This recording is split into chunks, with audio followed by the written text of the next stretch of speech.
Local job keeps scheduling group interviews but never hires anyone. You won't believe this story. A few years back, I interviewed with a local HVAC company that was started by a woman who grew the business pretty quickly in 3 years. When I arrived for my interview, I walked into a room that had 7 other people sitting at a large round table who all confirmed they were also interviewing for the business manager position. Weird.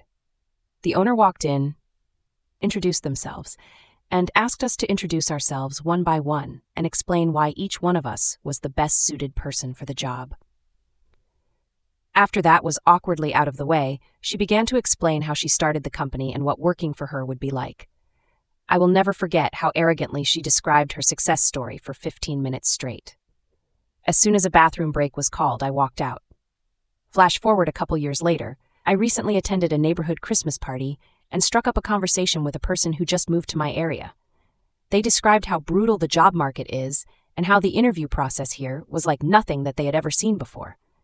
I mentioned the craziest job interview I ever had, and their jaw dropped.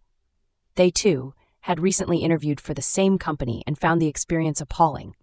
Afterwards, I went back and looked at archived postings on LinkedIn and Indeed, and noticed they post every 6 months with a job title that varies in description, but is essentially the same. The kicker is, I anonymously contacted them to see if their most recent position was filled. I still had the email of the person who had scheduled my interview.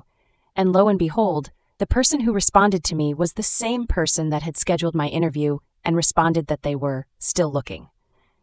I did more digging on Facebook and found out the owner has a pattern of posting bogus job interviews just to see how many qualified people will actually apply. But she never hires anyone because she runs the business with her own family members. I wish only the worst for her in 2026. Edited for grammar punctuation. Follow for more crazy stories. What do you think? Comment below.